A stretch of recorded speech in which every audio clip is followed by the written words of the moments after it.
Okay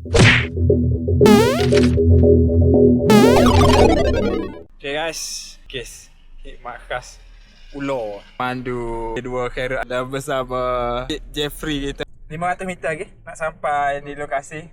Mari kita sama-sama tengok gorgon. Kita nak tangkap gorgon ni, kita tengok dulu.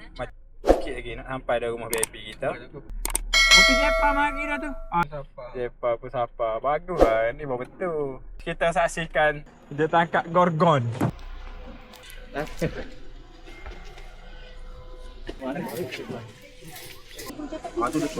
Dia dah tangkap dah gorgon. Bocor aku ni. Okay.